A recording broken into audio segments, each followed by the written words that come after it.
Alors bonsoir à tous, juste petit disclaimer avant la vidéo, j'ai eu un problème de micro cette soirée-là. Normalement le programme sera réglé pour la semaine prochaine. En tout cas, super vidéo, vous allez voir. Bon visionnage. La gradation. Et voilà. Parfait. Et voilà. Bon, parfait. Bon, ben alors. Est-ce qu'on pourrait commencer? Oui, effectivement, dans cette deuxième édition du Hour Hot Hour de l'art chaud. chaude. On reçoit aujourd'hui un invité de marque et on est avec Eric Delorme. Donc, Eric, est-ce que tu peux un peu te présenter? Donc, qui tu es, qu'est-ce que tu fais dans la vie? Bon, ben mon nom c'est Eric Delorme, je suis un prof en technique administrative au Cégep de Limoilou. J'enseigne des cours un peu plus marketing, vente et management / ressources humaines. En gros, je suis pas un gars de chiffre. Ok, Oui, c'est un parfait. peu ça. Excellent. D'accord. Ben, on va, si tu le veux bien, on va commencer à parler un peu des sujets actuels de ce qui s'est passé dans la semaine. Cool. On a eu du coup 3 jours de grève, mardi, mercredi, jeudi. Est-ce que tu peux un peu nous expliquer quel était du coup, pas le principe, mais l'objectif de toutes ces grèves et qu'en est-on actuellement? OK, bon, ben, on s'entend, la grève, c'est sûr que pour du monde de l'extérieur qui regarde ce qui se passe, ça peut paraître un peu intense ou bizarre. Oui. Partez du principe que la grève en tant que telle, mettons, c'est un cheminement qui amenait à une conclusion évidente qui était maintenant. Là, ça fait plusieurs années que les choses trament et qu'il y a un peu d'insatisfaction qui se passe de la signature d'une convention à l'autre au niveau des conventions collectives des enseignants. Ok. Aujourd'hui, on arrive au point où est-ce qu'on a, on a eu quand même une très grosse grève de 3 jours. Techniquement, ça n'est pas encore terminé jusqu'à temps qu'il y ait une négociation officielle qui soit faite et qu'une entente soit conclue. Ce qui veut dire que la grève illimitée pourrait commencer officiellement à partir du 7 décembre, quelque chose comme ça. OK? Donc, là, présentement, c'était comme un 3 jours et juste une semaine après, une semaine avant ou c'était une semaine et demie avant, en tout cas, peu importe, on a eu une petite demi-journée. OK? Fait que c'était le premier coup qui donnait une indication au gouvernement pour dire, ben écoute, on est sérieux, on veut négocier, puis bon. Puis là, le deuxième coup, ben c'est parce que là, suite à la, tu sais, on a, évidemment, la contre-offre du patronat n'a pas été intéressante. Okay. Fait que là, il y a eu un deuxième coup. Puis là, on va voir qu'est-ce qui va se passer avec ça. Ça, c'est un peu ça le phénomène. Qu'est-ce que du coup les grévistes attendent de cette grève? Quels objectifs, résultats ils attendent de cette Les réalistes ou les réalistes? On va dire, sais les pas, attentes des attentes générales. Donc, OK, attentes générales. J'aurais tendance à dire qu'en grosse partie, ça tourne autour de 2 points bien importants. Il y a l'aspect salaire, okay, qui, disons là, depuis plusieurs années, a été un peu négligé par le gouvernement. C'est pas nécessairement le gouvernement de la CAQ, mais on s'attend au gouvernement libéral avant, puis c'est de longue date. Là. Okay? Fait qu'il y a une demande d'augmentation salariale quand même assez appréciable. Puis là, ben, entre autres, à cause de l'inflation, à cause de certaines bévues gouvernementales au niveau des dépenses, ça fait en sorte que le syndicat se sent un peu comme justifié à pousser pour des augmentations de salaire. On s'entend. La demande est toujours plus élevée que qu'est-ce qu'on va recevoir, parce que je pense que la négociation se fait toujours de la même manière. Là. Il y en a qui demandent une proposition extrême d'un côté, l'autre une proposition extrême de l'autre, puis essaient de trouver un terrain d'entente par la suite. Ça fait un peu ce genre de phénomène-là, où est-ce que on n'obtiendra évidemment pas ce qu'on demande, mais le gouvernement non plus. Et à quelque part, on espère trouver un terrain satisfaisant d'entente. Okay? Le deuxième volet, j'aurais tendance à dire, c'est plus au niveau de la tâche. Donc, la tâche, plus de ressources professionnelles, etc. autour. Il y en a qui voudraient avoir des classes un peu plus légères, en termes de un peu moins d'étudiants, parce que ça arrive des fois que tu as des classes de 36, 37, 38 étudiants. C'est pas toujours facile à gérer. Donc, il y a certains enseignants, surtout en particulier quand on va dans le primaire secondaire, là, c'est plus flagrant. Ben, c'est surtout ce que j'avais entendu parler, c'est que ça dure, comme vous avez dit, ça dure depuis longtemps, surtout au primaire, les commissions scolaires qui avaient beaucoup de difficultés à trouver des ententes des enseignants pour, je pense que c'était de maternelle jusqu'à 4e, 5e année. 6e année, c'était un peu plus facile parce que c'était l'entraînement du secondaire qui faisait des fois les transferts, mais là, il y avait de la difficulté. Mais pour les parties plus jeunes, il y avait beaucoup de réticence, parce que justement, ce que vous avez dit, là, des grosse classe, beaucoup de travail, beaucoup de labeur. Fait que, comme vous dites, c'est assez difficile. Mais ces enseignants-là, en fait, vous m'avez dit que leur attente, c'est au niveau salarial. Ben, pas juste ça. T'as salarial, puis au niveau de la tâche. Là, on pourrait dire, OK. La manière que ça fonctionne, c'est que tu as la table centrale Oui. qui s'occupe vraiment de la négociation avec le gouvernement au niveau du salaire. OK? Puis ça, c'est le fameux Front commun, OK, que vous avez peut-être entendu parler, je ne sais pas. C'est grosso modo, tu as toutes sortes de syndicats à gauche et à droite dans la fonction publique qui se sont ligués ensemble pour dire, nous autres, on fait la grève en même temps là. Et dans l'idée d'un peu de donner un gros coup au gouvernement. Ça, là, c'est un peu ça le but. Ça, c'est un bar. Ça, c'est le salaire qui est négocié. Après ça, tu as le côté sectoriel, que là, c'est plus au niveau, par exemple, les profs de cégep. Qu'est-ce que nous, on veut précisément pour notre domaine à nous. Fait que tu as comme deux négociations qui se font simultanément. Fait que la première, salariale, ça, c'était un côté. C'est sûr qu'il y a un intérêt du côté salarial, il n'y a pas de doute. À cause, comme j'ai mentionné tantôt, l'inflation, tout ça, on a vu notre pouvoir d'achat diminuer. Puis, dans le passé, on n'a pas eu des superbes augmentations salariales, mais souvent, ça tournait autour de 1 par année. 2%, des fois, à peine. L'inflation. Exactement. Souvent, c'était sous l'inflation, on voyait notre pouvoir d'achat diminuer, mais bien souvent, on faisait comme, bon, OK. On passait par-dessus, puis on allait à autre chose. C'était pas une si grande baisse. Mais là, avec l'inflation, des fois à 6-7 dans les derniers temps, là, on commence à dire, ouf, là, ça serait le temps de remonter un peu le port juste 1 cette année. Là, c'est ça, c'est pas logique. En plus, avec le taux de charge qui augmente, j'imagine, vu que c'est les classes qui s'augmentent, puis le salaire qui ne suit pas, ça finit par faire un peu qu'on a l'impression, j'imagine, qu'on est un peu exploité. On voit un travail, on effectue un travail beaucoup plus important pour un salaire.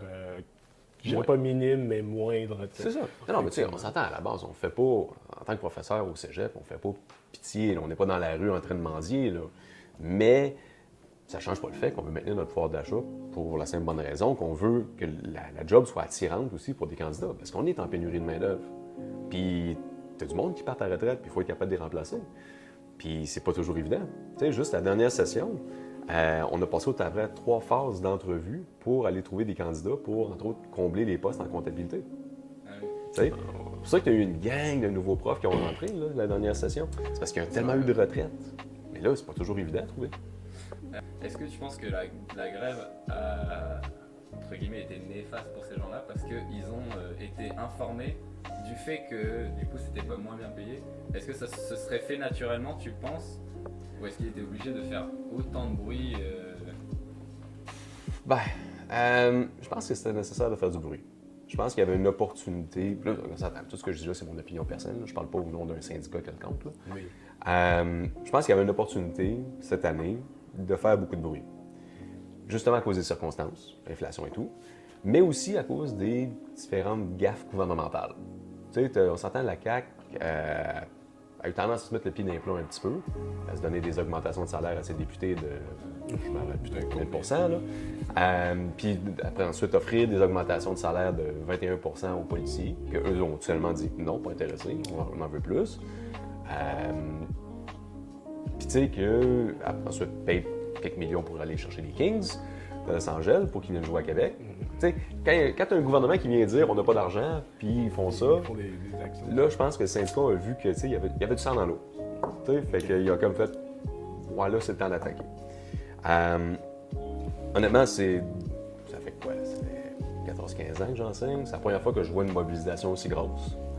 C'est pas une mauvaise chose. C'est une bonne chose. Dans le passé, souvent, on faisait des espèces de grèves là, en séquence, comme une avant-midi ici, une l'après-midi l'autre, justement pour pas trop impacter la session. Mais honnêtement, ça manquait de dents. Tu sais, ça manquait de mordant. Puis le gouvernement pouvait seulement dire comme on vous prend pas au sérieux. Puis, non, c'est ça. Du coup, au final, vous avez fait une grosse grève, on peut appeler ça comme ça a fait beaucoup de bruit. À quoi elle a résulté du coup aujourd'hui? Est-ce qu'on a une réponse? Est-ce qu'on a quelque chose? Toujours rien. Bon, s'entend. Le gouvernement Legault a dit, suite à jeudi, que là, justement, il était ouvert à négocier au niveau du salaire. OK, qu'est-ce que ça veut dire, ça? Pas grand-chose. La dernière fois qu'il a dit qu'il était ouvert à négocier, on est parti de 9 d'augmentation sur 5 ans à 10 d'augmentation sur 5 ans. Donc, on est parti. Bon, fait que, tu sais, c'est pas une grosse augmentation. C'est ça, Qu'est-ce que ça veut dire exactement si on prend à négocier? Bonne question. Après, peut-être que justement le fait que ce mouvement-ci a fait beaucoup plus de bruit, comme on a dit tout à l'heure, par rapport au mouvement des années passées. Pensez-vous que ça va un peu leur pousser l'épaule, leur pousser le pied, à dire que oui, effectivement, là, on a des élèves, bon, plusieurs, je pense que j'avais lu, c'est comme 60% des foyers, des foyers québécois qui voient leurs enfants privés justement de scolarité en ce moment dû aux grèves. Est-ce que ça va peut-être bouger un peu le mouvement? Ils vont se dire, OK, bon, là, ils sont décidé de se réveiller. Ben, je pense, tu sais, habituellement, c'est un peu une game là, d'endurance entre le gouvernement et les syndicats. Tu sais, dans l'enseignement, c'est toujours un peu le même phénomène, surtout quand on parle primaire, secondaire. C'est toujours que tu tiens un petit peu en otage les profs, pas les profs, mais les parents. Tu sais, parce que soudainement, ben là, il n'y a pas d'école, fait que là, les parents, il faut qu'ils se démènent. Tu sais, il faut qu'ils se débrouillent avec les enfants, ce qui peut causer des problèmes. Puis là, ça devient une guerre un peu d'endurance, où est-ce que le gouvernement va être capable d'endurer assez longtemps le fait que les gens sont mécontents sur le fait que les conditions de travail des profs sont pas bonnes? Puis tu sais, à quel point les parents vont être solidaires avec les profs? Ça, exact.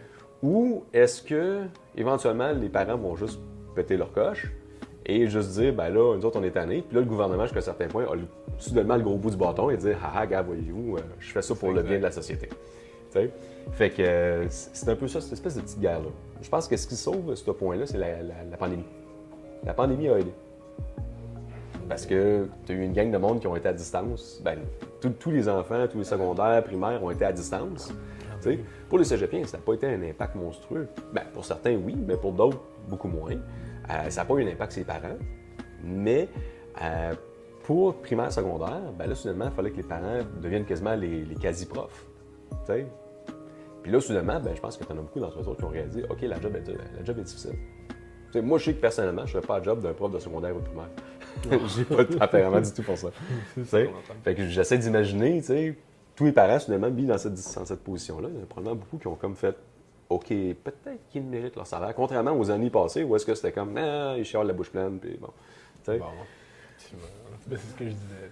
Primaire, secondaire, très dur, très dur. Oh, ouais, c'est pas évident. Puis c'est un peu ce qu'on disait, dans le fond, que ce mouvement-là, c'est un mouvement à double tranchant. C'est que selon la durée, selon l'intensité à laquelle il va avancer, c'est est-ce qu'on se tire une balle dans le pied, est-ce qu'on va trop loin, on fâche les parents. Puis là, c'est une histoire de, bon, les profs, là, c'est correct, on a compris votre histoire, ou alors ils vont réussir à amener justement ce côté parental-là à dire que oui, ben là, on voit, ça fait comme, c'est quoi, c'est la 7e fois en 2 ans, là, je pense que le gouvernement, il faudrait qu'il se réveille. Fait que ça, c'est 7e fois. Non, mais c'est une manière de parler pour dire que non, mais ça fait parler, on en a eu quand même quelques-unes. Donc, c'est pour ça que je dis qu'effectivement, est-ce que ça va être le dernier bout? Pensez-vous que c'est comme la dernière stretch ou on n'est pas encore sorti de là? Aucune idée. Je peux espérer que c'est la fin approche. Mais écoute, qui sait? T'sais, ça va dépendre à quel point la soupe est chaude pour la CAQ, d'après moi. T'sais, là, on dirait qu'il commence à avoir, à cause de toutes les petites bévues à gauche et à droite, il commence à avoir des cracks dans le parti, des députés qui commencent à se prononcer et dire « Ouais, mais là, le parti, ça marche pas comme il faut. » Ou il y a des problèmes au niveau des choix de la direction. Ça va dépendre à quel point la soupe va devenir chaude pour le parti. Si elle devient assez chaude, puis ça fait en sorte que ça passe assez dans les journaux, éventuellement, ben là, c'est ça, probablement que juste pour être le héros, ben le gouvernement va devoir comme concéder. Mais si ça vire, comme on disait, finalement, les parents pètent leur coche et ils sont tannés, ben là, le gouvernement a le beau jeu d'être le héros pour intervenir pour arrêter la grève. Fait que c'est quel côté qui va être le héros?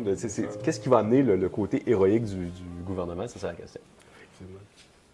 Eh ben, c'était très intéressant du coup de parler de cette grève. Je pense qu'il y a beaucoup de gens qui n'ont pas vraiment compris du coup ce qui s'est passé pendant ces 3 jours, surtout beaucoup d'élèves comme nous qui n'avaient pas vraiment compris, même si les profs ont essayé d'amener la grève, tout ça. Il y a beaucoup d'élèves qui se sont sentis un petit peu perdus pendant ces 3 jours. Et puis du coup c'est cool d'en parler en ce moment. Et est-ce que ça frustrerait quelqu'un si on passe du coup sur un autre sujet? Ben, juste avant, peut-être, toi, Théo, En tant qu'élève, justement, qui est tanné, c'est parce qu'on voit le côté des profs, c'est intéressant de demander, mais en tant qu'élève, toi, tu le vis comment peut-être cette grève-là? Parce que je pense qu'on est revenu ces 3 jours, ça nous fait 3 jours en plus rajouter sur le calendrier. On revient, on rentre tout de suite dans des examens, on arrive, on sort de la grève, puis c'est bam, examen là. Donc c'est 3 jours de mois en préparation qu'on avait peut-être eu parce qu'on n'a plus trop le choix. On peut déplacer un examen jusqu'à un certain point. Toi, tu le vis comment, Théo? Pour l'instant, comme vous dites, la grève n'a pas, ça a impacté quand même, mais c'est sûr qu'une grève illimitée, ce sera beaucoup plus impactant, surtout pour nous et pour vous, pour tout le monde en gros. Juste ces trois seuls jours-là, on peut appeler ça. Alors je le vis, moi c'est compliqué parce que ça va retarder ma session, mais je pense qu'il y a beaucoup d'élèves comme moi ou quoi, qui cette grève a fait beaucoup de tort par rapport à cette session-là, qui vont peut-être louper des examens, surtout si les examens sont reportés. Le problème étant que si du coup les examens sont reportés, les élèves vont être fâchés, qu'ils ont perdu du temps, qu'ils ont perdu peut-être une session, qu'ils ont perdu beaucoup de cours, tu vois. C'est là que j'ai peur en fait, parce que j'en entends déjà parler en fait. De faire un mouvement, de faire une grève contre la grève par rapport au fait. Voilà, c'est ça. Tu vois, genre, je me dis. Ouais, là, tu vas embarquer dans le jeu du héros gouvernemental qui vient intervenir pour nous écraser. Là où ça peut aller, tu vois. Et puis, non, mais franchement, oui, c'est sûr qu'on doit faire quelque chose contre ça, et je pense qu'on est tous d'accord qu'il n'y a pas un élève qui dit ils abusent, tu vois. Non, c'est ça. Voilà, et puis c'est vrai que nous, du coup, ça nous retarde tout ça, mais on peut pour l'instant passer au-dessus et aller un peu avec vous. C'est sûr que pour l'instant, l'impact pour vous autres est assez minime, parce que les 3 jours vont être repris. Peut-être pour les étudiants qui viennent de l'étranger, peut-être ceux qui veulent retourner à la maison, peut-être ça peut avoir un problème, ça peut avoir une conséquence. Mais autrement, pour la majorité des étudiants, les 3 jours sont repris durant la semaine, parce qu'il y aurait les examens communs. Fait que en tout cas, le calendrier n'est pas encore officiel, mais ça a l'air à s'enligner vers là. Ce qui veut dire que ça va retarder juste simplement de 3 jours potentiellement la fin de session. Fait que pour le moment, c'est pas problématique. Mais c'est sûr que si on tombe le 6 ou le 7, puis là, c'est grève illimitée, là, c'est plus problématique. Je l'accorde à 100%. C'est pour ça que j'espère que ça n'arrive pas. J'espère que le gouvernement va se réveiller et agir avant. Tout le monde l'espère, hein. D'ailleurs, s'il ne fait rien, on va refaire un podcast la semaine prochaine. Non, mais ouais. Mais j'aimerais juste mentionner une chose aussi. On a parlé de salaire, des choses comme ça au niveau des demandes, mais tu sais, je mentionnais, il y a aussi au niveau des tâches. Beaucoup des profs, autant au niveau du cégep qu'au niveau secondaire qu'au niveau primaire, se plaignent justement du fait que les services professionnels, comme par exemple pour ceux qui ont des problèmes d'apprentissage, des choses comme ça, ils deviennent de plus en plus... mettons, ça s'amincit, dans le sens que c'est de plus en plus dur d'avoir accès à ces services-là. Puis, il ne faut pas dire que c'est entièrement de la faute du gouvernement. On s'entend qu'il y a un aspect pénurie de main-d'œuvre qui rentre là-dedans, tu as un aspect des boomers qui ont pris leur retraite. Ça rentre tout en même temps et ça fait en sorte que, justement, cette pénurie-là se fait sentir. C'est un peu le même phénomène que les profs au primaire, que c'est rendu quasiment comme... Tu es un adulte, tu es vacciné, hey, viens donner un cours. C'est la pénurie de main-d'œuvre qui se fait sentir. Puis oui, le gouvernement aurait pu être prévoyant, c'est certain, mais il faut leur donner quand même. Il y a eu une pandémie avant, on dirait que tout s'est passé en même temps, ce qui a fait en sorte que pendant que tu cours après un lièvre, tu n'as pas nécessairement le temps de courir après le deuxième. Ce qui a fait en sorte que tout a débordé un petit peu. Maintenant, l'accès à ces services-là, ça fait partie aussi des demandes. Donc, on ne fait pas juste ça pour nous autres, on fait ça aussi pour les étudiants et les étudiantes. On veut offrir plus, on veut que les étudiants soient mieux desservis. En même temps, je parlais de la grosseur des classes. Bien, le but, c'est que justement, on soit capable de passer plus de temps avec les étudiants individuellement, ce qui n'est pas toujours le cas. Ça fait partie un peu des différentes demandes. Est-ce qu'il y en a là-dedans qu'on peut dire sont irréalistes comme demande? Bien, considérant la pénurie de main-d'œuvre, il y a des chances que oui. Mais ça fait partie, mettons, d'un tout. Là, je sais qu'il y a beaucoup de monde qui... Le côté tâche est très, très, très, très, très, très, très important là, pour eux. Là, dire, là, on pourrait réduire les classes, avoir plus de services professionnels, aider davantage aux étudiants. Aussi, tout ce qui est cours en ligne. Il n'y a rien de balisé dans notre convention collective, dans notre contrat de travail, qui parle de comment on fait les cours en ligne. Qu'est-ce qui... Fait qu'il y a comme un flou administratif nébuleux que le gouvernement peut potentiellement abuser. Puis là, on veut le baliser, mais ça fait partie de nos demandes. T'sais. Fait que, on veut pas non plus que ça aboutisse, que c'est tous des cours en ligne, juste une vidéo que vous suivez, puis vous répondez à un petit questionnaire, puis ça fait juste diminuer la qualité de l'éducation. Mais ouais, c'est vrai, mais du coup, quelle serait du coup la priorité pour le gouvernement pour essayer de calmer le jeu, la priorité à faire? Bon, OK. Bonne question. Bonne question. Je pense que ça va varier d'une personne à l'autre. Pour certaines personnes, ça va être le salaire qui va être le plus important. Pour d'autres, ça va être les services puis la tâche. J'aurais tendance à dire que probablement pour la majorité, service-tâche, ça serait probablement dans les priorités. Le salaire, ça serait jamais à cracher dessus, évidemment. Mais on fait pas ça juste pour se remplir les poches. On fait ça parce que je pense que la majorité des professeurs sont parfaitement satisfaits avec leur salaire. Puis si le gouvernement ferait juste donner l'indexation au fur et à mesure que le coût de la vie augmente, ça a augmenté de 6 % le taux d'inflation cette année, on me donne 6 %, tout le monde serait content. Si c'est 1 %, ben c'est 1 %, puis tout le monde serait content. Je pense que c'est plus ça le phénomène. Je ne parlerai pas, des fois, tu en as qui sont sur le bord de la retraite, qu'eux autres, ils veulent augmenter leur salaire à la dernière minute pour être capable d'avoir plus de retraite, c'est sûr. Mais c'est pas tout le monde, en fait, c'est la minorité maintenant. C'est pour ça que tout à l'heure, vous mentionnez qu'il y a une partie un peu plus extrême, une autre partie un peu plus réaliste. C'est ça, exact. Parce qu'il faut quand même s'ajuster à la réalité. On veut bien avoir 1 million de plus de ressources puis avoir plus de profs, mais il faut les trouver quelque part. C'est ça. À moins de mettre des robots. Est-ce que c'est le plus réaliste du coup pour le gouvernement? Considérant qu'on travaille avec un bassin de population restreint, et la meilleure manière d'avoir plus de ressources, c'est de les attirer. Si tu n'es pas capable de les attirer, tu n'en auras jamais plus. C'est bonification du salaire, probablement, qui va réussir ça le plus possible. Considérant que le reste est plus difficile à atteindre en maintenant le salaire actuel, j'ai tendance à dire que c'est les deux en même temps. Couvre un peu tous les buts de manière modérée, probablement que la plupart du monde serait content. C'est vrai, c'est vrai. Est-ce que je te resserre un petit peu de chocolat? Ah, vas-y, merci. Hop, il reste plus grand-chose. Pas grave. Et voici. Merci. Donc, si ça te dérange pas, moi, je propose du coup de parler un petit peu de toi, tes expériences personnelles. Cool. Ça nous fait plaisir tous les deux d'avoir du coup quelqu'un de plus expérimenté un petit peu. Du coup, j'avais quelques questions. Vas-y. La première question, elle est simple, 1 ou 2 mots. Être prof en 2023, c'est... Écoute, moi j'aime ma job. En 2 mots, je vais faire ça en 2 mots. Je peux-tu faire en plus que 2 mots, 2 phrases? Oui. Bon. Écoute, moi j'aime ma job. La job, comment dire, elle change nécessairement, elle évolue avec le temps. En même temps, plus les choses changent, plus les choses restent pareilles. Les étudiants restent les étudiants, puis toujours un peu les mêmes comportements qui reviennent, sauf que des fois, les circonstances changent, fait qu'on voit des différentes variations de comportement. Ce qui fait en sorte que, en tout cas, moi, personnellement, j'aime encore ma job, j'apprécie faire ma job, je ne me vois pas faire autre chose, en tout cas pas pour le moment. Le futur le dira ce qui se passe. Mais quoi, tu fais 15 ans que je fais ça, mettons 14, je suis pas encore tanné. Puis l'enseignement, je pense que c'est une job qui est quand même gratifiante, en général. C'est une job qui est le fun à faire, à moins que tu aies peur de parler dans le public, évidemment. Mais c'est une job gratifiante, c'est une job qui quand même t'oblige à être à jour sur tout ce qui se passe. Donc, quelqu'un qui est intéressé par ce qui se passe dans le monde, par l'actualité, par tous les nouveaux développements, c'est une job qui te met toujours dans le bain. Parce que sinon, c'est ça, exact. Sinon, tu te fais dépasser, puis là, tu n'as plus rien à dire.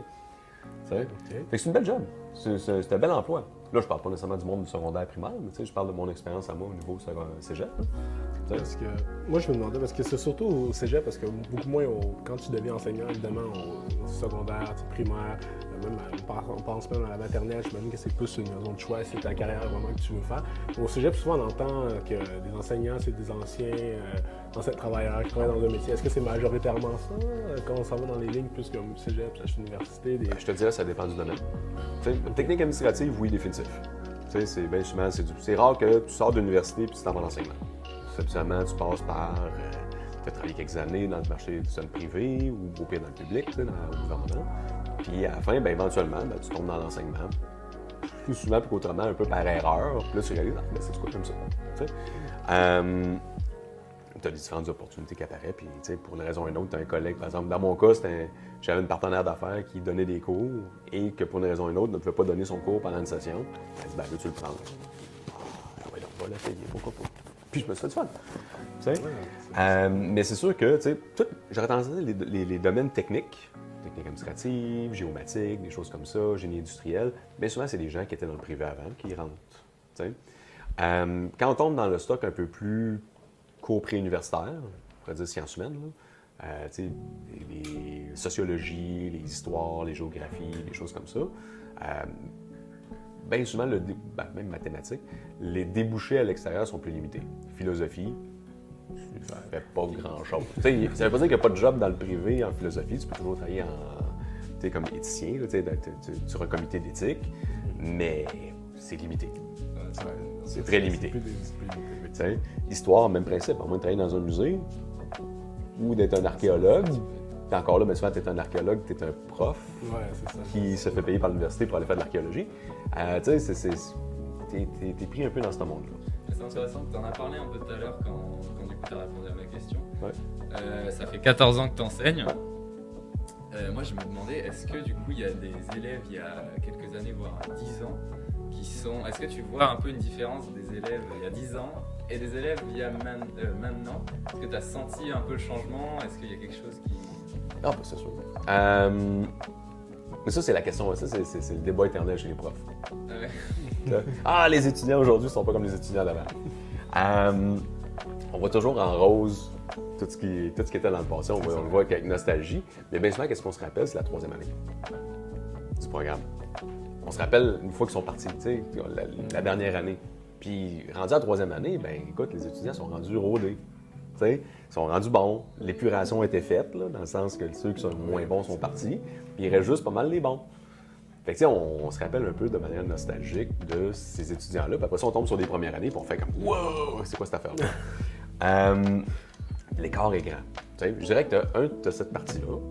Puis avec les années, ben, je veux pas la mémoire dégrade qui fait en sorte que tu te rappelles des gens d'il y a 10 ans, puis tu les embellis un peu sur ce qui était peut-être en réalité.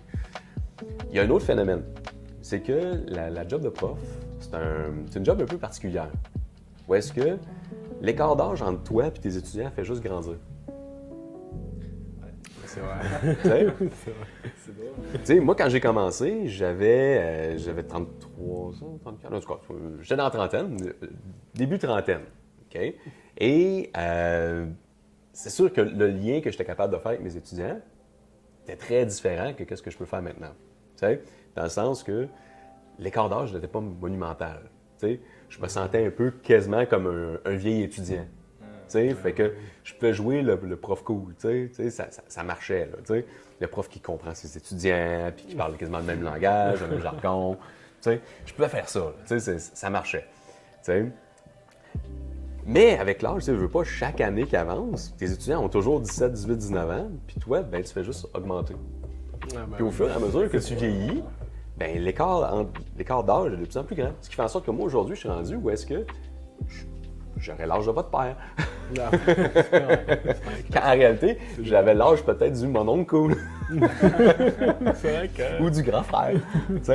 Ce qui fait en sorte que la dynamique est différente. Puis je dois admettre, on voit pas ça pareil. Puis en même temps, ben, en tant que personne, tu évolues.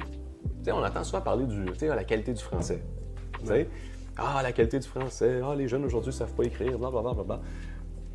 J'aurais tendance à dire qu'il y a deux phénomènes. Un, c'est pas faux, parce que c'est vrai que souvent les cégepiens ont de la misère à écrire comme faux.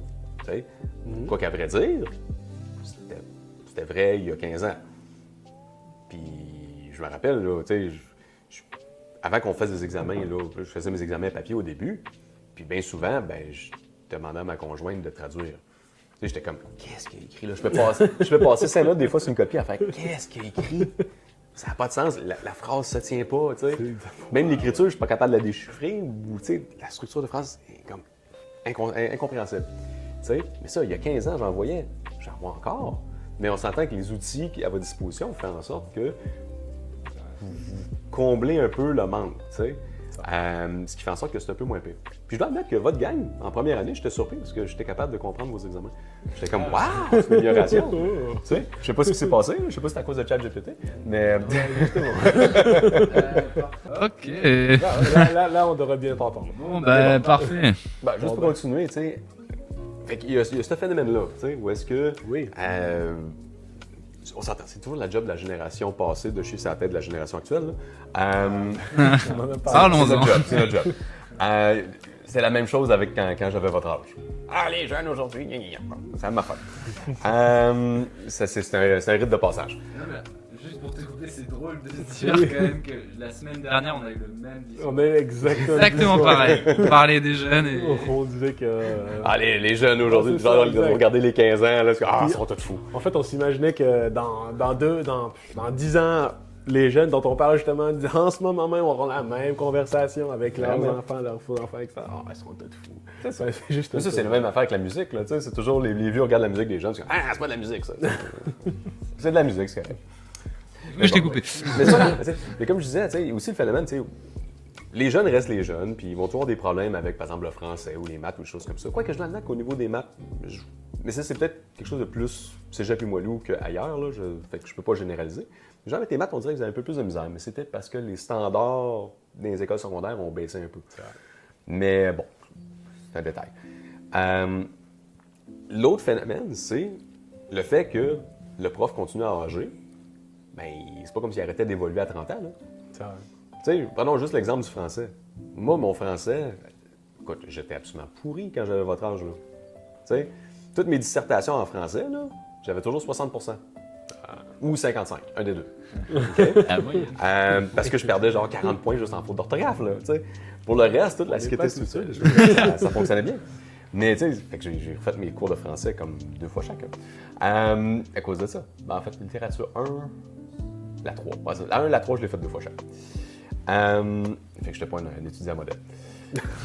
Fait, mais avec le temps, puis avec différents outils un peu comme Antidote, des choses comme ça, ben, tu sais, ou le correcteur automatique de Word, des fois, tu commences à voir tes erreurs, puis avec le temps, tu réalises, ah, j'en fais de moins en moins, naturellement. Fait que là, aujourd'hui, je peux regarder les jeunes, puis là, tu sais, l'écart est là, entre moi aujourd'hui et vous, les jeunes de, tu sais, 18, 19, tu sais, 20 ans. Puis là, je fais comme, ah, ben là, ils sont pas bons. C'est normal, je regarde mes vieux yeux qui ont plus d'expérience, puis qui ont travaillé son langage avec les années, son langage écrit, avec vous. Mais tu sais, c'est à cause que le point de départ restait le même, mais moi, je continue à avancer. Fait que tu sais, j'imagine que quand je vais te rendre à 65 ans, ça va être encore pire, là, tu sais. Fait que là, ça explique peut-être pourquoi quand vous avez des vieux profs, ils sont tous frustrés. Je sais pas. Ça explique peut-être ça. Non. Tu sais. Mais tu sais, là, je donne juste un exemple avec le français, mais tu sais, c'est vrai avec le reste, tu sais, la discipline ou tu sais, l'organisation ou des choses comme ça, tu sais.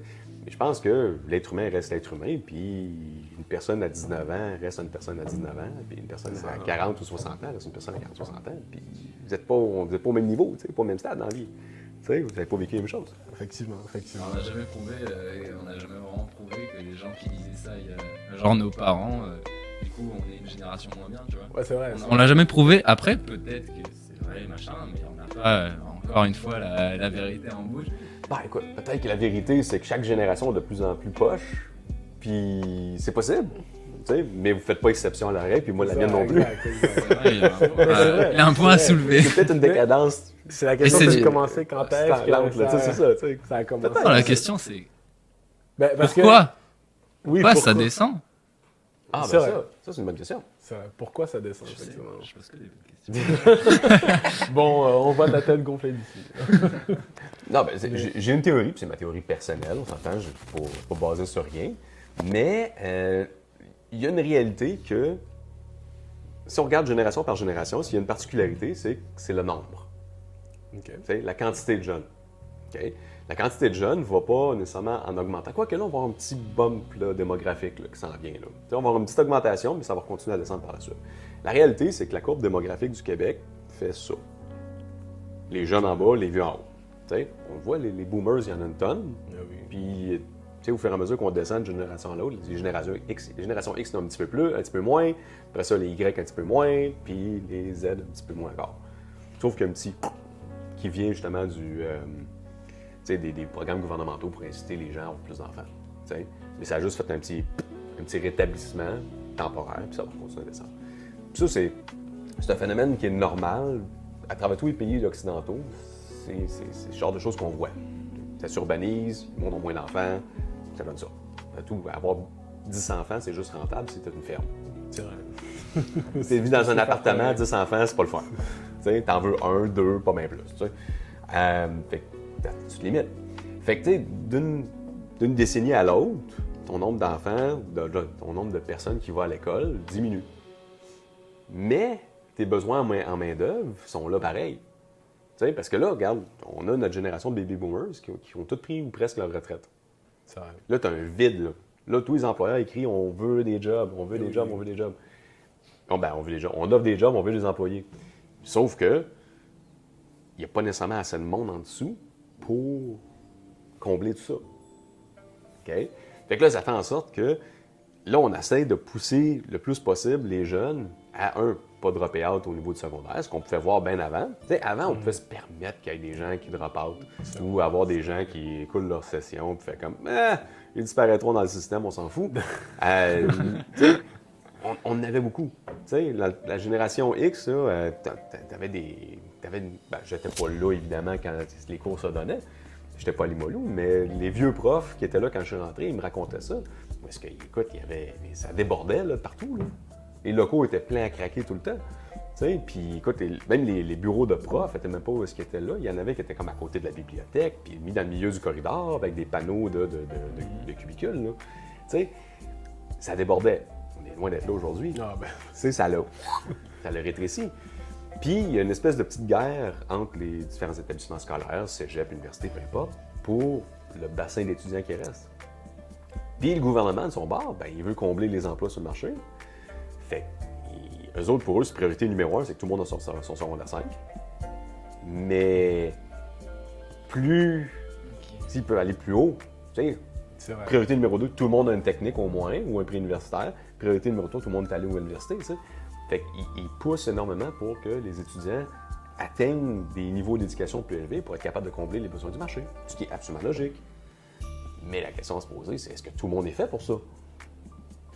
Est-ce que tout le monde a les aptitudes pour se rendre à l'université? Ou, c'est un peu ça le phénomène. Fait que, ça, c'est ma théorie personnelle. Je pense que tu as ce phénomène-là où est-ce que à cause de cette espèce de rétrécissement-là du nombre d'étudiants, le gouvernement, des fois, a baissé les barres à gauche et à droite. Comme par exemple les exigences en mathématiques pour rentrer. On baisse les exigences en mathématiques parce qu'on sait que c'est une matière qui est plus difficile pour une certaine proportion des étudiants. Fait qu'on baisse la barre, puis on dit, certains programmes, c'est pas nécessaire. Quand avant, les mathématiques, c'était quasiment comme, là, c'est une manière de filtrer les moins désirables. Là, il n'y en a plus d'indésirables. On les veut toutes. On les veut toutes, c'est ça. Mais ça amène son lot de problèmes. Fait que les gens qui avaient des problèmes d'apprentissage, les gens qui avaient des TDAH, les gens qui avaient des ci, des ça, on les fait tous rentrer. On a besoin de plus de services professionnels pour les desservir, ces gens-là. Ça fait lien. Ouais, c'est ça, mais du coup, ils ont veut pas baissé un petit peu le grade par rapport à l'éducation. C'est pour ça que... Ils n'ont pas eu le choix. Ils essaient de... Je pense, je vais leur donner crédit, ils essaient de maintenir les standards le plus possible, mais ça ne change pas le fait que la clientèle a changé un petit peu. C'est à cause de ça. Il y a plus de monde qui ont des besoins plus spécifiques, qui fait en sorte que, les classes n'ont pas le choix d'être composées de ces personnes-là, parce qu'avant, on voyait beaucoup les classes spéciales, les gens avec un peu plus de difficultés. Particulier, de patents de même. Là, c'est la majorité sont des gens qui ont justement besoin de cette aide supplémentaire, donc ils ne peuvent plus se permettre de commencer à faire 7 classes de cheminement particulier, parce que sinon, surtout avec la main-d'œuvre qui manque, ça fait un peu le lien avec ce qu'on disait tantôt, ça augmente beaucoup la tâche qu'ont justement les profs, les enseignants, puis là, ça fait encore une fois le lien à la grève qui demande. Exactement. Puis, j'ai plein, là, les profs au primaire, secondaire. Nous, de notre côté, au cégep, il y a déjà un petit peu de filtrage qui s'est fait. Mais eux autres, là, c'est brut, là. Eux autres, ils l'ont tout d'un coup. Fait que là, ils disent, puis en plus, là, je veux pas faire une critique du système d'éducation ou du système de santé, mais personnellement, je crois qu'il y a un surdiagnosticage peut-être qui se fait. sur toutes les conditions d'apprentissage et ainsi de suite, tu sais, TDAH et tout ça, qui fait en sorte qu'on a tendance à catégoriser très vite les jeunes. Puis là, il faut leur offrir tous des services. Tu sais, avant, un étudiant qui avait un TDAH, dans ma génération, t'en avais un par classe. T'en avais un par classe, c'était tout, là. Tu sais, est-ce que ça veut dire qu'il n'avait pas vraiment plus? Peut-être qu'il n'avait plus. Mais il se faisait pas diagnostiquer. Fait qu'il ne recevait pas des services spéciaux. C'était juste les cas extrêmes qu'il recevait. Tu sais? Bon, on s'entend, ces autres-là, ça s'est peut-être filtré, ça donnait des drop-out ou quelque chose du genre, mais le système était capable de le prendre. Là, aujourd'hui, il est plus capable. C'est ça, là. Je pense que c'est une bonne théorie. Je sais pas. Moi, je la crois, là, mais tu sais, c'est ma théorie. C'est une bonne théorie. Si quelqu'un n'est pas d'accord ou a un avis différent, qu'il exprime son dû. Puis moi, c'est pas une critique ou un slap-down des personnes qui ont ces problèmes-là. Loin de là, tu sais, faut leur donner toutes les chances pour être capable d'atteindre ce qu'ils veulent faire dans la vie. Il ne faut pas les abandonner, ces gens-là. Mais c'est une réalité de la condition de travail pour le prof. C'est que là, on doit dealer avec ces phénomènes-là. Qu'est-ce que nos prédécesseurs n'avaient pas besoin nécessairement de faire. Parce qu'ils se le permettent. Ouais, je dis, ça tient la route. C'est vraiment un sur-encadrement, sur-diagnostic, comme vous avez dit. Besoin de réduire la grosseur des classes, ça joue là-dedans. Effectivement. Ouais, bah oui. En fait, j'avais pas trop ce même mode de pensée, mais on en reparlera quand on fera la petite pause avec l'IA, tout ça, les médias sociaux, l'IA. Oui. C'est bien. Je suis youtubeur. Alors attends. Hop. Oui, bah du coup c'était celle qu'on vient de poser. On les a posées, bah parfait. On a à peu près tout. On a à peu près posé toutes les questions personnelles que je voulais vous poser. T'as un peu répondu surtout sur le fait ces nouveaux jeunes, machin. Toi t'es là, tu avances, mais t'as toujours les mêmes personnes. Tu sens une distance qui se crée. C'est normal. Mm-hmm. Et je pense que c'est intéressant pour les gens aussi de voir ce point de vue-là. Est-ce que ça vous dirait du coup de partir sur le sujet de l'IA, tout ça, donc Go. Voilà les différentes problématiques. Moi j'avais une question du coup qui ramène le sujet qu'on vient de parler. Est-ce que du coup toi en tant qu'enseignant tu ressens une différence depuis que l'IA est arrivée et comment que je détecte les travaux qui ont été faits avec ChatGPT? Alors non mais nous sommes des agents supérieurs, en fait, ne vous inquiétez pas, on va vous dire comment il fait pour vous détecter. Comment contourner le professeur pour qu'il le voie rien aller? Alors, non mais bien sûr que j'ai mal tourné la question. Bien sûr qu'il y a une différence monumentale par rapport à tout ça. Je sais pas si je vais te demander de comment tu vas réussir à gérer tout ça, ou est-ce que vraiment tu veux gérer, ou est-ce que tu veux rouler avec et te dire les étudiants quoi, ils ont ça maintenant quoi. Je dirais que là je vais parler un peu par rapport à toute la majorité des profs, le mal que ça a été vu. Quand ChatGPT est sorti, c'est comme novembre dernier, il y a un an, ça a fait une petite crise. Il y a du monde qui ont freaké out. Là, en particulier les profs comme les profs de philo, les profs de français, anglais. Tu sais, tous ceux qui demandent de faire des dissertations, des devoirs à la maison. Là. Écris-moi un texte là, de je sais pas, 3 pages. Là. Laisse-moi 5 minutes. C'est ça. Pop, ça sort tout, puis tu y envoies. Ces gens-là, ils ont freaké out.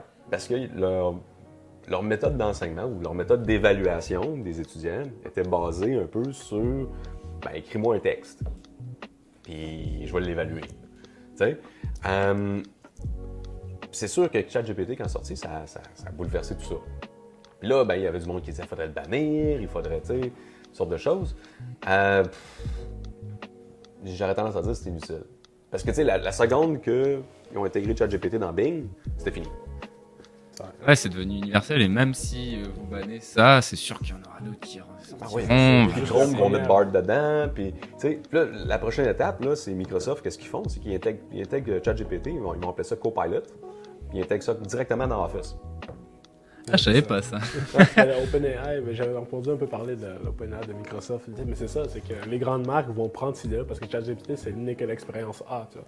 Mais les grandes marques vont prendre ça, ce sera pas long que Microsoft va faire ça, Google, Apple vont sortir leurs trucs, leurs propres assistants, ils vont intégrer ça, je sais pas moi, peut-être que dans 5 ans, tu pourras demander à Siri, fais-moi l'histoire du Québec dans une dissertation de 1000 mots. Exact. Bah, en fait, avec tel style, ouais, puis c'est ça, t'as le faire. c'est sûr que du coup, on peut pas trop gérer ça. C'est sûr que ça va rester, c'est sûr que ça va machin. Est-ce que du coup, toi personnellement, tu penses que ce serait mieux d'apprendre à travailler avec ou tu essayes toujours de Ah non, pousser, ben, il y a des domaines que c'est plus problématique que d'autres. J'aurais tendance à dire l'administration, c'est pas trop problématique. Okay? À moins que j'ai des œillères et je vais y aller. Non, mais tu sais, j'imagine que, par exemple, l'informatique. Tu sais, technique informatique, le monde des gens faire de la programmation. Ben, tu demandes à ChatGPT de faire de la programmation pour toi, elle le fait. Oui. Tu sais, elle peut coder à ta place. Tellement que, tu sais, je sais pas si vous avez remarqué, dans le monde du tech un peu, il y a eu une gang de monde qui sont fait mettre à la porte là, de Silicon Valley. Là. C'est à cause de ça. Là. Parce que, ah oui, on va. À ta place. Il y a beaucoup de. Enfin, on va en parler après, mais il y a beaucoup du coup de métiers qui ont disparu, tout ça. Ça va continuer. Là. C'est un gros changement. Là. La réalité, c'est que l'intelligence artificielle, comme ChatGPT ou Copilot qui va sortir avec Microsoft, qui est ChatGPT en réalité, c'est l'équivalent de la robotisation des chaînes de montage, où est-ce que tu as une gang d'ouvriers que soudainement, c'est plus ta job de donner un coup de marteau. Là. Ça va être l'équivalent de ça pour les bureaux. C'est exactement la même chose. Maintenant, tout le monde crée au meurtre quand l'automatisation de la robotisation est arrivée. Ils disaient, c'est la fin du monde, tout le monde va sur le chômage. Mais c'est devenu autre chose. Il n'y a pas eu des taux de chômage de 20% à cause de ça. Là. Ça s'est rétabli. Puis le monde est allé ailleurs. Puis d'après moi, ça va être la même chose. Moi, je l'espère. À moins que vraiment l'intelligence artificielle devienne tellement avancée qu'elle surclasse les humains dans littéralement tout. Là, peut-être qu'on va tout être sur le chômage. Mais... Moi, je vois ça un peu comme un Internet boom. Tu vois, il y a eu Internet, et ça a fait un gros boom, mais il y a eu ChatGPT, ça a fait un gros boom. Ouais. C'est juste une amélioration tranquille. Enfin, c'est une grosse amélioration, et moi, je vois ça en mode... Alors, quand tu parles, c'est ton point de vue qui est génial, quand tu parles de génération par rapport au fait qu'ils se dégradent, parce que il y a moins de gens, machin. Oui, c'est vrai que j'ai un petit peu des mots forts. Non, ça. Il y a moins de gens. Je veux juste dire que les problèmes qui étaient minoritaires avant deviennent plus majoritaires parce que, bon, ouais, je comprends. On essaie de faire en sorte que tout le monde passe dans le collimateur de l'éducation, quand avant, c'était pas le cas. C'est dans les taux de la réussite, on essaie d'en pousser le plus possible. On essaie de rentrer tout le monde dans le moule, puis ça marche pas toujours. T'sais. Et c'est sûr, du coup, que c'est de génération. De génération en génération, du coup, quand il y a eu Internet, la génération comme la nôtre était pour moi un petit peu moins avancée que celle d'avant. Ils savaient moins de choses parce que Internet te le disait, machin. Est-ce que ChatGPT va faire pareil? Il va limiter du coup cette réflexion chez les gens. Est-ce que du coup, moi ma question que je vais vous poser à vous deux, c'est est-ce que ChatGPT, l'intelligence artificielle, va diminuer la manière de penser, va diminuer toute cette je sais pas, cette intelligence, on peut dire ça comme ça, chez la nouvelle génération qui va l'utiliser probablement tout le temps? Il y a des chances que ça va remplacer Google. C'est vrai. Oui, c'est sûr. Il y a des chances. C'est quand ChatGPT est sorti, Google a eu la chienne. Ils ont shaké dans leur botte. Parce qu'ils ont fait comme, OK, là, on a une machine qui te donne instantanément l'information que tu recherches. Donc, Google, à quoi sert maintenant Google, si c'est ChatGPT? À part peut-être pour aller magasiner. Ouais. Amazon. Dans pas longtemps, ChatGPT, il est magazine. C'est ça. Fait qu'à quelque part, c'est sûr que l'outil va évoluer, puis c'est normal que les outils évoluent. C'est absolument normal. Mais là, faut te laisser parler. Non, mais tu sais, c'est vrai. Google, ChatGPT en général, enfin pas en général, mais En gros, c'est un moteur de recherche beaucoup plus avancé. C'est maintenant, au lieu d'écrire dans Google comment faire ou des mots-clés, là, tu peux écrire une phrase complètement construite comme du n'importe quoi, puis il va quand même réussir à te sortir un texte extrêmement précis sur ce que tu veux. Puis pour répondre un peu à la question de Théo, j'ai envie de dire que j'ai un peu peur de ça aussi, que justement, ce moteur de recherche-là, beaucoup plus puissant, qui demande un effort moindre pour avoir une réponse instantanée, diminue cette capacité chez les générations à venir à avoir une réflexion, un consensus, une réflexion réelle, on va dire, sur un sujet, par exemple. Comme on nous prend un sujet tout simple à l'école, une dissertation, comme vous avez dit, au lieu de justement faire, par exemple, le texte de 500 mots pour voir s'il a bien compris la matière, il va demander à la texte de lui pondre un texte digne des plus grands écrivains en 15 secondes. Puis est-ce que ça vraiment, ça va impacter? Parce qu'on se dit, cette personne-là, plus tard, elle va grandir, non pas en réfléchissant puis en se posant les bonnes questions puis en sachant de quoi elle parle, entre guillemets, mais en sachant utiliser un outil qui va réfléchir pour lui, qui va poser des questions pour lui, qui va mettre le sujet sur table pour lui. Et donc, quand on va, ça va avoir des impacts assez majeurs. Puis là, c'est ça que je dis ça.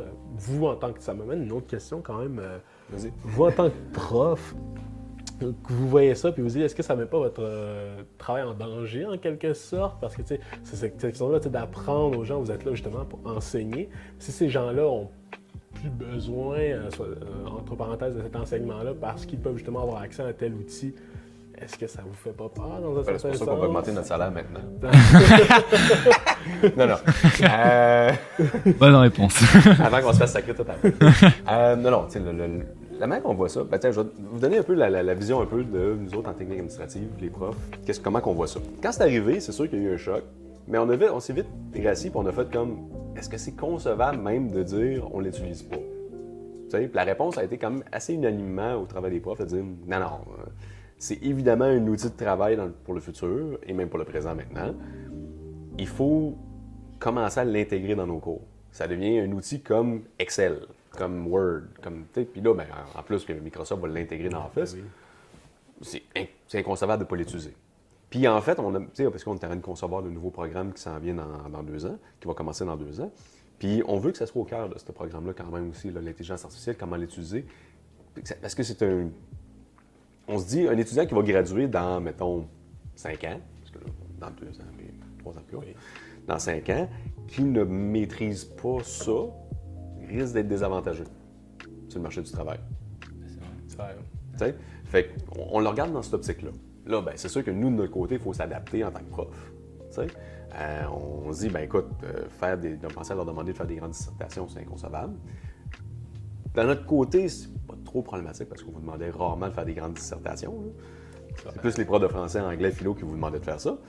Mais ça ne change pas le fait que, on réalise maintenant que on ne peut pas aller à ce point-là, se fier entièrement à vos écrits, à ce point-là. À moins que ce soit sur un sujet très précis. Comme par exemple en affaires électroniques. Là, je vous demande de faire un projet 2, de me dire votre stratégie pour la communication. Je réalise que quelqu'un pourrait embarquer sur ChatGPT et dire « Fais-moi une stratégie de communication, blablabla. » Mais à quelque part... Je vois pas de quoi vous parlez, je rigole. Mais à quelque part aussi, la machine, c'est elle va te sortir quelque chose. Puis écoute, on les a fait les tests là, quand ça a sorti. Là. On disait ça en joke, ça va impacter les profs de français. Puis après ça, on a commencé à écrire, fais-moi une stratégie marketing pour vendre des téléphones cellulaires. Et shit. Les comptables, besoin d'embarquer, fais-moi les écritures comptables pour telle facture, telle facture, telle facture. Ah, fuck. Malgré le fait qu'il y avait des erreurs, mais c'est pas grave, on réalise que avec le temps, ça va se corriger. Fait qu'on a comme fait, ouf, ça risque d'être problématique. Où est-ce qu'on se dirige avec ça? C'est plus qu'on va vouloir comprendre votre logique derrière. C'est une chose que vous nous disiez, je vais faire ça. Je vais augmenter le prix pour mon produit. OK, pourquoi?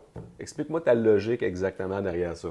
Puis là, vous avez probablement remarqué, les profs commencent de plus en plus à faire des évaluations one-on-one en personne. Viens à mon bureau, on va parler. Tu vas m'expliquer ton rapport, il ne vaut plus rien. C'est la rencontre qui va valoir quelque chose. Puis ça, c'est pour contrer ça. Moi, je ne le fais pas encore beaucoup, mais ça va venir. Et du coup, coup, là, vous êtes en train de trouver des solutions contre ChatGPT. Oui. C'est ce que j'étais en train de parler tout à l'heure.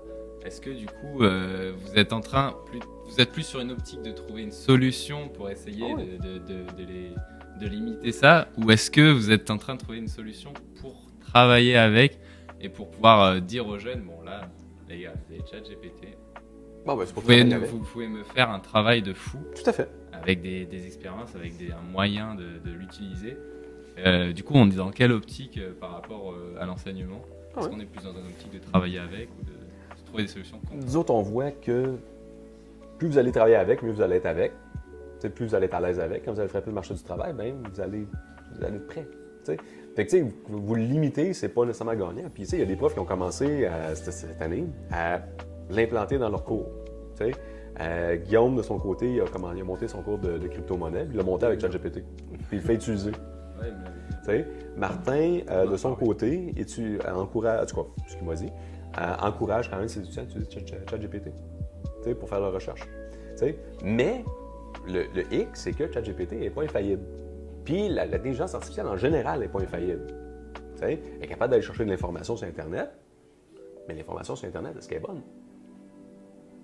C'est ça la question. Puis là, le rôle du prof, il va évoluer nécessairement avec les années à cause de ça. Ça va être, puis le rôle de l'étudiant aussi. Le rôle de l'étudiant, ça ne va pas être de se bourrer le crâne avec des notions. Ça va être, est-ce que tu es capable de me sortir une logique, de regarder ce que la machine t'a sorti, puis dire ça marche ou ça marche pas, pourquoi, puis quel est ton raisonnement derrière suivre les conseils de la machine. T'sais? Donc, tu vas être l'opérateur en arrière. T'sais? Donc, on change l'optique. Puis le prof, lui, sa job, ça va de vous donner cette espèce de type de pensée critique en regardant la machine faire, puis faire comme non, ça marche pas, ou ça marche. T'sais? Je donnais l'exemple tantôt de l'informatique. En informatique, les profs, qu'est-ce qu'ils font? C'est que justement, ils sont capables de spotter les travaux de ChatGPT. Parce que la machine, elle ne programme pas la même manière qu'eux autres. Fait que là, ils font comme, non, regarde, c'est ChatGPT qui l'a fait ton affaire. Parce que nous autres, c'est pas le même que tu l'as montré. Ou ta logique d'utiliser tel type, je ne suis pas un informaticien, tel type de codage ou un autre, ou elle n'est pas valide. Fait que la machine n'est pas infaillible, du moins pour le moment. Quand elle sera, ben là, ça sera un autre game, ça va être un dieu. Mais ça fait Dieu sur Terre, c'est tout, là. Mais c'est vraiment donc, c'est de la limite, c'est l'assimiler. C'est comme vous avez dit tout à l'heure, c'est que vous apprenez à modifier votre méthode d'enseignement pour que ce soit pardon, je me suis mêlé. Modifier votre méthode d'enseignement pour qu'elle concorde avec ChatGPT. C'est plus s'en servir comme un outil, par exemple, comme vous l'avez dit. ChatGPT, c'est bien beau qui vous écrit un texte de 1000 mots sur une stratégie marketing infaillible, mais c'est vraiment de s'en servir comme un outil, par exemple, quasiment, on pourrait dire, pour gagner du temps, au lieu de... Parce que le but, c'est de voir si l'élève a compris c'est quoi la stratégie marketing. Donc, oui, il peut écrire une stratégie infaillible et incroyable, mais c'est juste un outil, on va dire que, bon, il m'a écrit ma stratégie, maintenant je vais aller l'expliquer au prof, et il va quand même devoir l'étudier, le texte, il va quand même devoir voir si c'est ça. Donc c'est vraiment assimiler avant qu'il vous assimile ça. Puis ChatGPT, je dis ChatGPT, mais prenons Copilot de Microsoft qui va sortir. Écoute, ça va être un outil qui va sauver un temps énorme. Tu sais, tu arrives là, puis tu dis, bon, ben, Copilot, écris-moi une proposition de vente à telle personne. Tout fait. Bâtis-moi, à partir de ce texte-là, bâtis-moi un PowerPoint. Pam! Il le fait instantanément. C'est un sauve-temps incroyable. De passer à côté, ça serait de la folie. Puis de dire non, on ne vous le montre pas. Non, il va arriver sur le marché du travail, c'est sûr, vous allez l'utiliser. Fait qu'on ne vous rend pas service. Puis on peut toujours se mettre la tête dans le sable et dire non, ça n'existe pas, mais on n'est pas y aller. C'est au fait que c'est là. Le génie est sorti de la bouteille. Là. Si tu ne l'utilises pas, c'est ça, hein, le temps c'est plus précieux. Après, on gagne du temps. Qu'est-ce qu'on en fait de ce temps? Ouais, mais encore là, pensez à des gens qui se partent en affaires. Le temps incroyable qu'ils vont sauver avec ça. Moi, j'avais peut-être un exemple. Vas-y. J'essaie de lancer mon entreprise et puis j'ai avec ChatGPT, Bing et Dali, je suis pas sûr. J'ai pour la voix, ça? Non, c'est l'image. Ah, c'est l'image. Donc ça c'est aussi c'est l'autre pour l'image là que tu nous avais dit la dernière fois. Ah non, ok, là, tu veux dire Midjourney puis Midjourney, voilà, c'est ça. Ok. Ah mais non, mais Dali c'est pas comme Midjourney. T'es sûr? C'est en gros, il tente, il change ton texte en image. OK. Toujours parce que t'as Night Café, t'as Midjourney, mais je pensais que DALL-E c'était plus pour la limitation de voix. Non, OK, c'est moi qui l'ai pas là. En tout cas, DALL-E, il est très viable. Hein.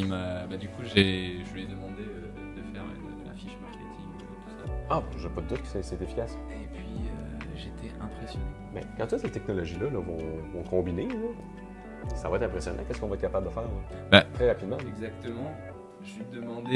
Je disais à ChatGPT du coup un petit peu le background, qu'est-ce qui allait se passer, qui suis-je, machin, qu'est-ce que je veux. Il me dit si tu as besoin de ça, copie-coller DALL-E, bam, c'est terminé. J'ai fait ça en 15 minutes alors que ça prend environ 3 mois pour les chefs d'entreprise de faire ce genre de choses. Ben, ça va même plus loin. Je lisais un article juste hier. OK?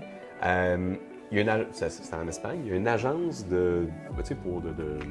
agence de talent, là, tu sais, pour comme les influenceurs, les modèles, les ci, les ça. Ouais. Bon. L'agence a décidé, nous autres, là, on fait une expérience. On trouve que toutes les pertes de temps et d'énergie et d'argent découlent souvent vraiment de la personnalité de la personne qu'on représente. C'est des divas, ils font des crises, ils font des petits burn-out, ils font des niais, bon, ce que tu voudras. Puis on dit, c'est quoi, on va essayer quelque chose d'autre. Avec l'intelligence artificielle, ils ont créé une personne. Ils ont créé une influenceuse, un modèle. OK? Ils l'appellent... pas son nom. En tout cas, c'est quelque chose de Lopez, là. Alitera Lopez, une affaire de même. Puis, essentiellement, ils ont donné une vie, ils ont donné une personnalité, ils ont donné, évidemment, une image. Tu sais, puis là, qu'est-ce qu'ils s'amusent à faire? C'est qu'ils prennent ce modèle-là, OK? Ils ont créé des comptes... je pense que c'est OnlyView, je pense que ça s'appelle, mais en tout cas, essentiellement, c'est comme OnlyFans, là. Ils ont créé un compte OnlyFans pour elle. Ils ont ils ont booké des jobs de publicité à gauche par droite, où est-ce que tu la vois en train d'utiliser des produits, des choses comme ça. Puis ils font une fortune avec. C'est vrai, hein, ils peuvent faire beaucoup d'argent du coup. Puis je pense qu'elle a quelque chose comme 20 000 OnlyFans, là, de membres d'OnlyFans qui la suit. Là, wow. Puis le monde ne voyait rien aller. Là. Ils l'ont déclaré récemment, mais le monde a comme fait OK. Mais c'est fou, là. Ça veut dire qu'éventuellement, tu pourrais juste complètement remplacer une partie des êtres humains dans ce monde-là. Là. Fait que si vous rêviez tous d'être des influenceurs, des influenceuses, oubliez ça, c'est fini. Là. Vous êtes trop trop. C'est vrai.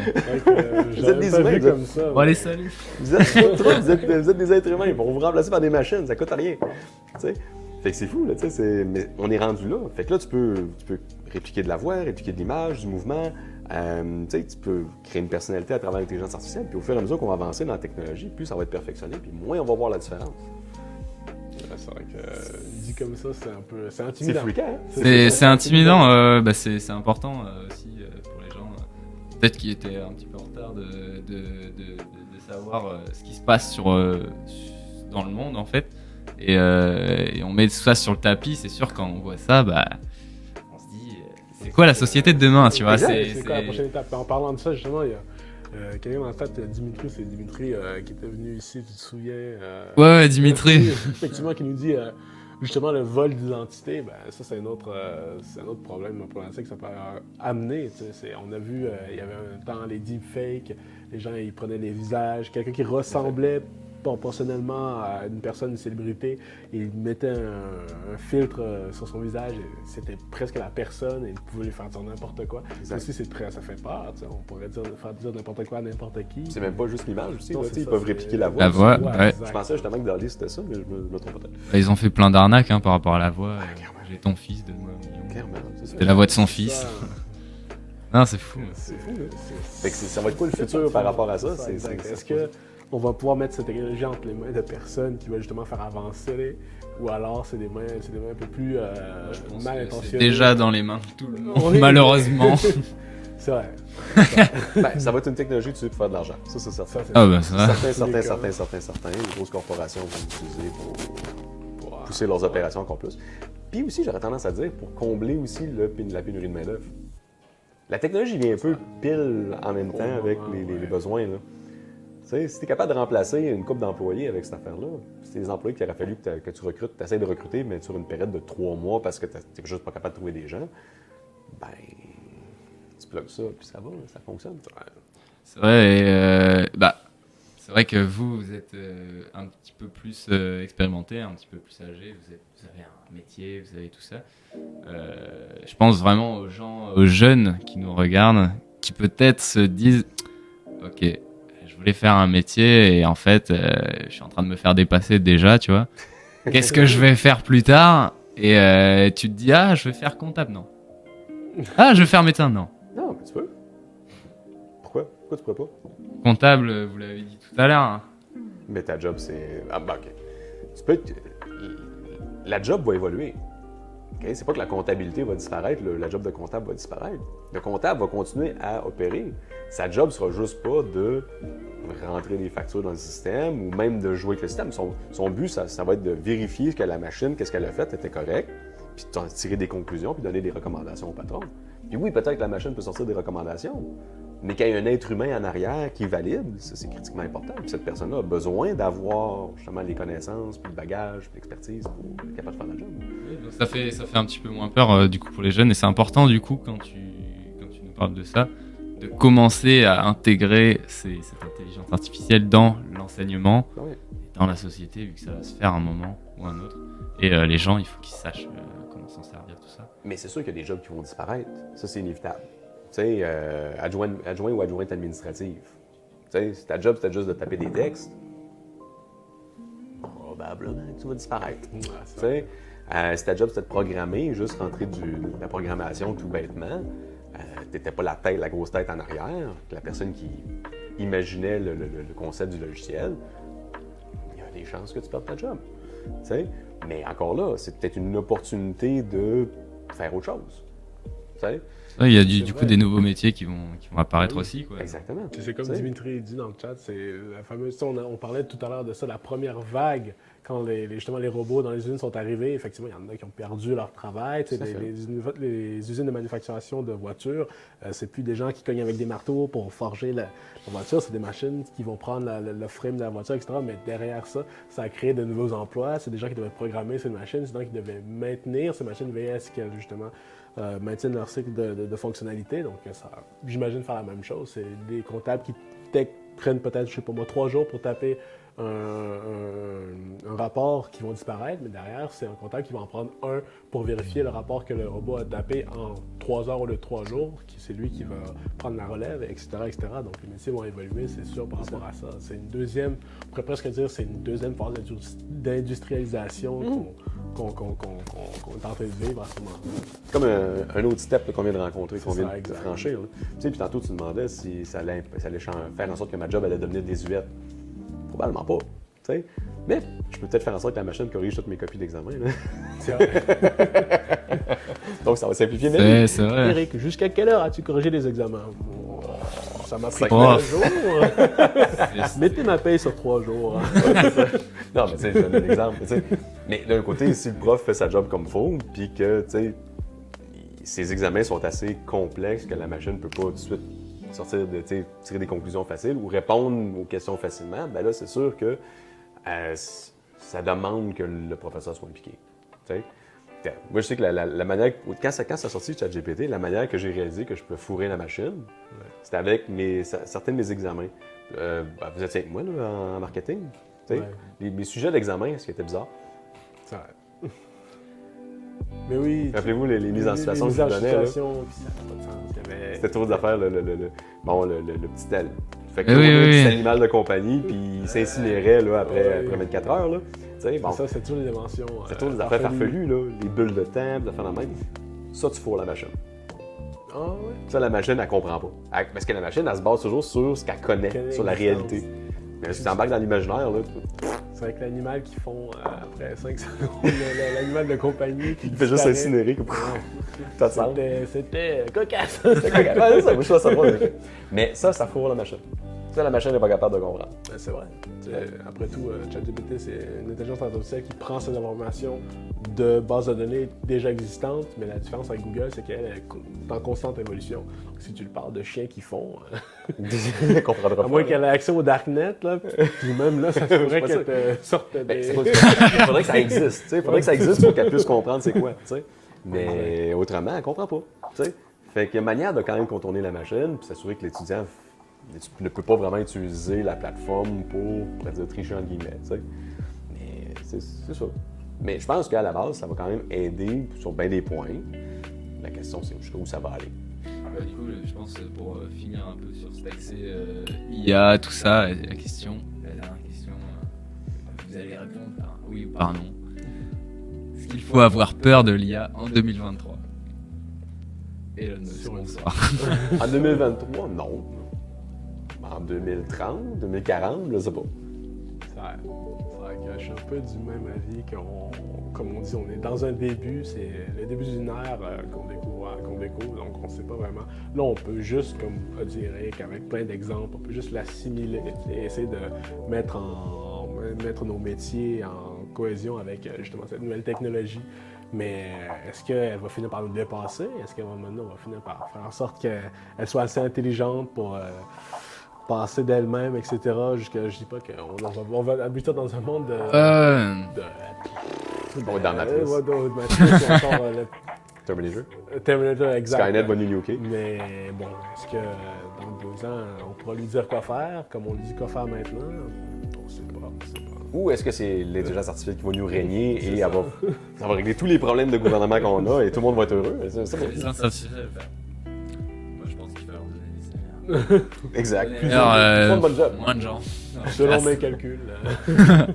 Non, mais on sait pas. Puis là, présentement, les intelligences artificielles qu'on a actuellement, sont limitées. Dans le sens qu'ils sont spécialisés dans une affaire, qu'ils font très bien, mais pour le reste, ils sont complètement imbéciles. Tu sais, ChatGPT, c'est un modèle de langage. C'est capable de répondre à tes questions, pour avoir une pseudo-conversation avec, mais ne m'en disant pas trop parce qu'il dérape. Tu sais? Puis on l'a vu faire là, dans les premiers temps. Mais là, la crainte, c'est l'intelligence comme généralisée, là, la générale, où est-ce que tu aurais une intelligence artificielle qui serait capable de penser sur différents niveaux, faire des équations mathématiques, tout faire ce qu'un être humain peut faire, juste en mieux et plus rapide. Là, c'est un autre élément, là, c'est une autre étape là, que tu franchis, puis là, je pense que là, il y a peut-être de l'inquiétude. Mais là, on peut regarder ce qui s'est passé avec OpenAI récemment. Qu'est-ce qui s'est passé à ce niveau-là? Est-ce qu'il y a quelque chose que, je sais pas, le monde contre Sam Altman ont vu dans la recherche qui ont fait « Oh shit, c'est dangereux, puis là, il faut le sacrer parce qu'il pousse ça », ou, tu sais, je sais pas.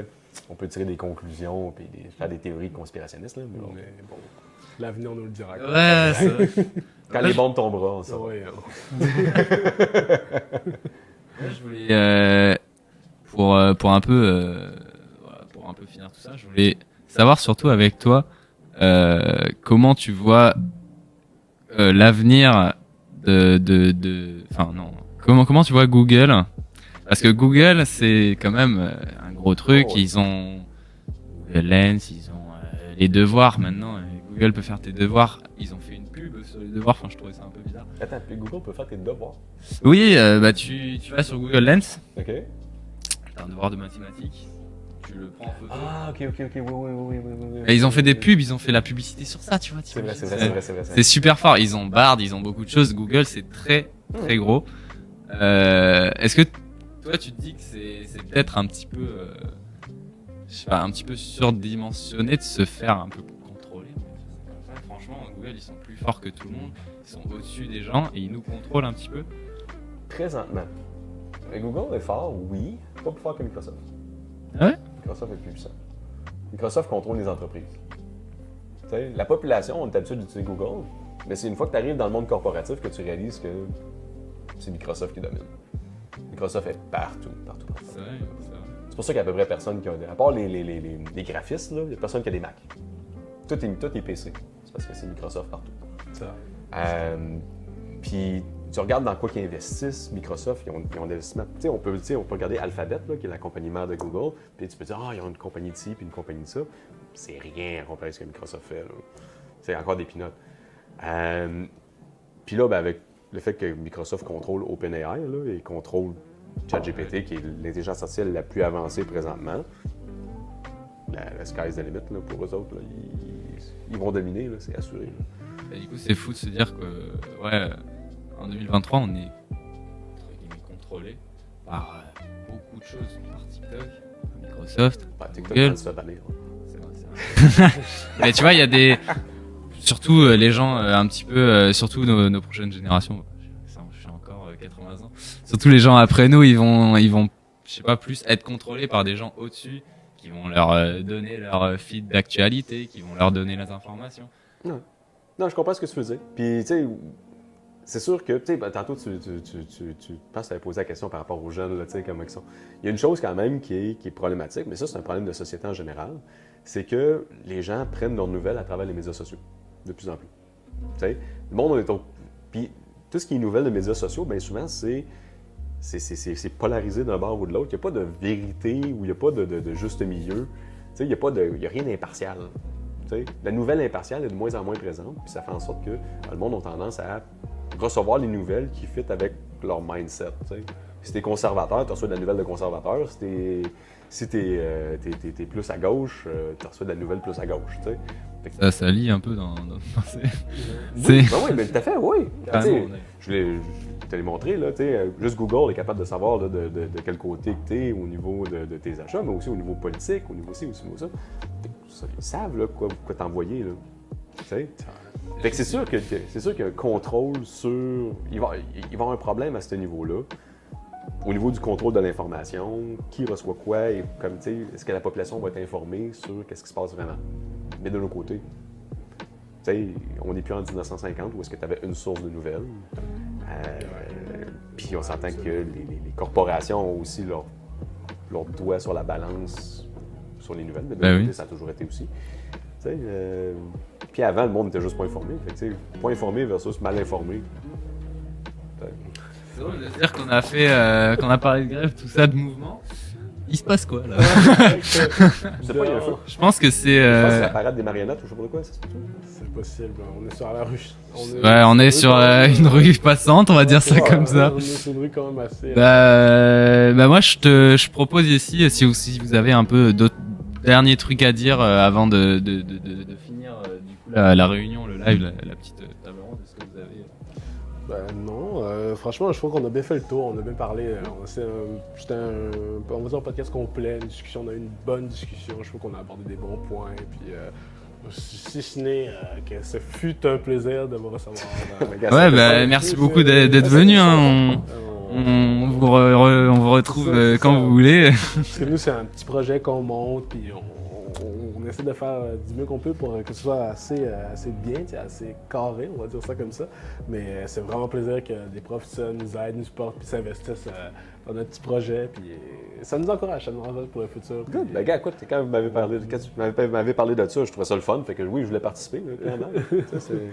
C'est parfait. En tout cas, ça nous fera un plaisir du coup de vous retrouver ici sur cette table. Et puis voilà, est-ce que c'était cool quand même? Très cool. Parfait. C'était très bon. C'était pas un peu à la fin. Ouais. À la fin, ça manquait.